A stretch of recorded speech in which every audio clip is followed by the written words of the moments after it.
Dios quiere ser adorado, pero no de cualquier forma.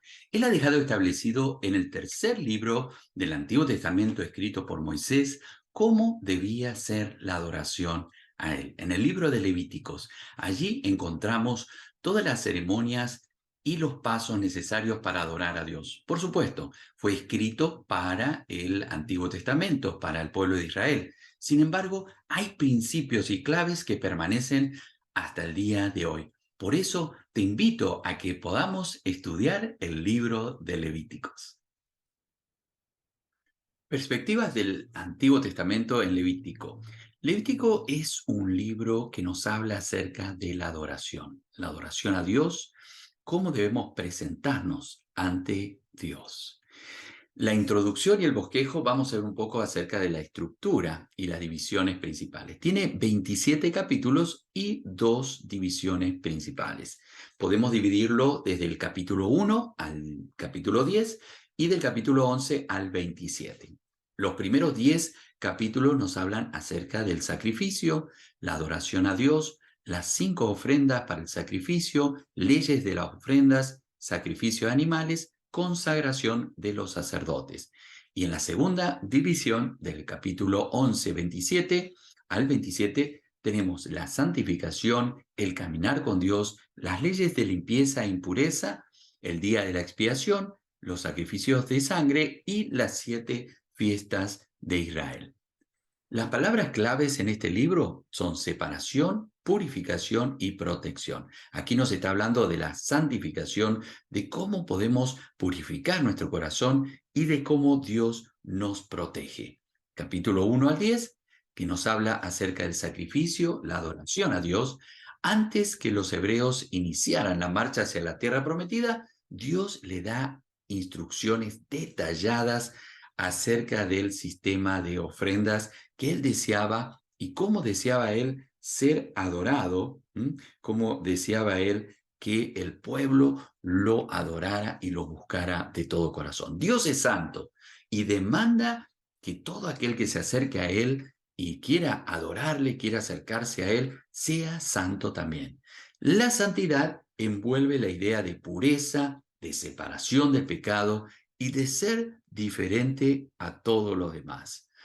En los capítulos 1 al 5 vemos que Dios proveyó 5 ofrendas diferentes, las cuales las 3 primeras eran voluntarias y fueron diseñadas para asegurar la dedicación personal y la completa entrega a Dios. O sea, que es importante para Dios cómo nos presentamos ante Él. Y estas son el holocausto, la oblación y la ofrenda de paz. Podían ser de 3 formas diferentes: de acción de gracias, de voto o voluntarias. Las 3 dedicadas a la adoración de Dios y el reconocimiento de quién es Él. Los holocaustos no eran para salvación, sino como un medio para mantener la comunión con Dios. Era significativo que en la única ofrenda donde el participante podía comer parte del animal sacrificado era la ofrenda de paz. Las 2 ofrendas restantes, ofrendas eran por el pecado y la culpa y el perdón. Eran obligatorias y se les llamaba ofrendas por el pecado y la culpa. El objetivo de estas ofrendas era para lograr el perdón por el pecado que no era intencional. Ambas ofrendas involucraban sacrificios de sangre derramados. Además de esto, la ofrenda por la culpa requería restitución a la persona que había sufrido el daño. Por ejemplo, si alguien robaba algo, tenía que devolver eso robado más algo extra. No era solamente hacer el sacrificio, sino devolver o retornar aquello que había robado o aquel daño que había perjudicado, ¿no? Todas estas ofrendas fueron diseñadas para que los adoradores tuvieran presente la santidad de Dios, que el problema del pecado tenía que ser atendido y que el perdón se lograba solo a través de la sangre de una víctima sustitutiva. Dios nunca pasó por alto el pecado. Para Dios el pecado es algo abominable, algo que no puede soportar, y no nos podemos acercar a Dios con pecado. Por lo tanto, Dios le otorga al ser humano una vía, un canal para poder volver a tener comunión con Él. Y este es la sangre de una víctima sustitutiva. Dice la palabra de Dios que la paga del pecado es muerte. Alguien debe morir para poder pagar por ese pecado. Y como Dios no quería que el ser humano muriese, entonces puso un cordero o puso diferentes animales que sustituían a el ser humano. En los capítulos 6 y 7 detallan las normas relacionadas con las diferentes clases de ofrenda. También encontramos en el Nuevo Testamento en Hebreos 13, 15 al 16 y Romanos 12, 1. Describen los sacrificios del Nuevo Testamento para los cristianos. En el capítulo 8 y 9, Dios aprobó el sacerdocio de Aarón como el único medio para que los sacerdotes fueran reconocidos. Estos también deberían estar limpios y santos para presentarse delante de Dios en el tabernáculo, ya que con la relación al pecado, ellos representaban a la gente ante Dios. El ser líder, el ser sumo sacerdote o levita, no excluía de ser limpios y de ser santos delante de Dios. Esto nos llama también a la atención hoy en día. Como líderes, no estamos sobre la ley de Dios, sino estamos bajo la ley de Dios. Por eso debemos tener mucho cuidado y debemos ser ejemplo. ¿Por qué? Porque el líder representa a la gente delante de Dios. Con la muerte de Nadab y Abiú, quedó demostrado que Dios tomaba muy en serio la santidad de Dios. Este es un caso que encontramos en el capítulo 10, que nos habla de que estos dos sacerdotes, hijos de Aarón, tomaron fuego extraño. Tomaron fuego, no sabemos exactamente de dónde, pero sí sabemos que era un fuego que Dios no había permitido. O sea, Dios miraba con detalle cada punto y debía ser respetado cada ordenanza de parte de Dios. Por lo tanto, Dios toma en serio la santidad. Y nosotros también no debemos pasar por alto lo importante de la santidad delante de Dios. Capítulo 11 al 27 habla de la santificación, el caminar con Dios, las instrucciones concernientes a las cosas limpias e inmundas. Había una ordenanza clara de parte de Dios cómo Israel debía vivir la vida santa. Y habla también acerca de razones de salud e higiene, reglamentos sobre la comida, algunas cosas que le fueron prohibidas o que no debían comer y otras que estaban permitidas y que eran puras para comer. Capítulo 16, es importante el concepto teológico del Dios de la expiación. Una vez por año, ¿qué era la expiación? Una vez por año, el sumo sacerdote entraba en el lugar santísimo para hacer expiación, o sea, cubrir los pecados de la nación.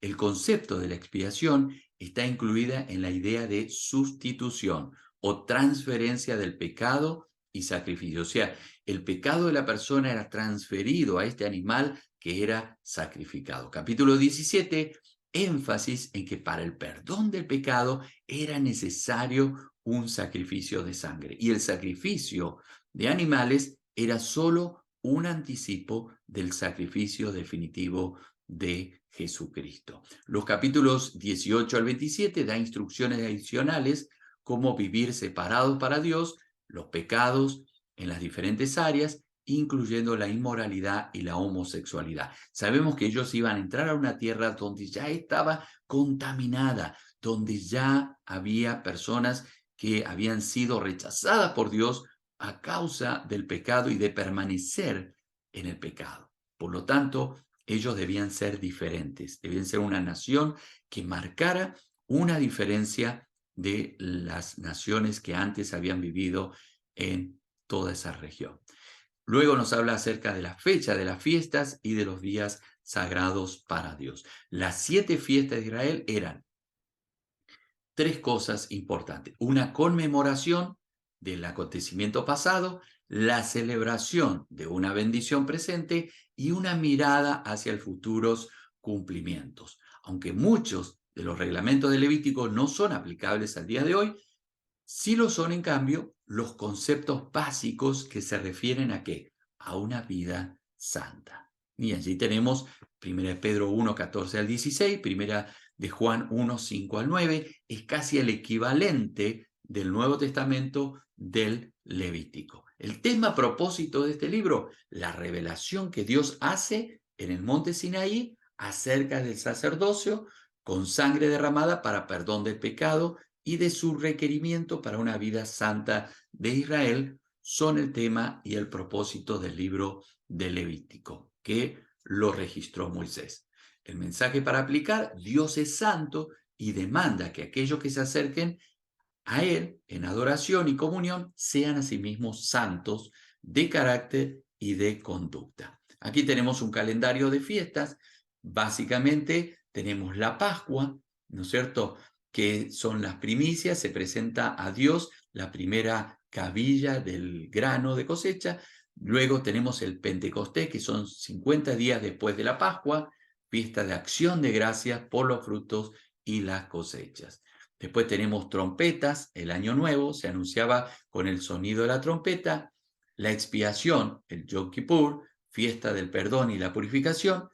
Y la fiesta de los tabernáculos se hacían tiendas con ramas de árboles y acampaban en ellas recordando la época que el pueblo de Israel había vivido en el desierto. La fiesta de las luces conmemoraba la purificación y la segunda del templo, ¿no es cierto?, la dedicación segunda del templo de Jerusalén por Judá. Y el Purim se celebraba de la salvación del pueblo judío de la muerte en el reinado de Persa, de Asuero, gracias a la intervención de Esther. Y aquí tenemos un pequeño calendario. Las fiestas básicamente judías eran por temporadas, en primavera, en verano, en otoño y en invierno. Este es un pequeño gráfico de las fiestas judías. Así que tenemos aquí una síntesis del libro de Levítico. Espero que le haya ayudado y que sea de bendición para su vida. Hasta nuestro próximo encuentro en Red de Capacitación Integral.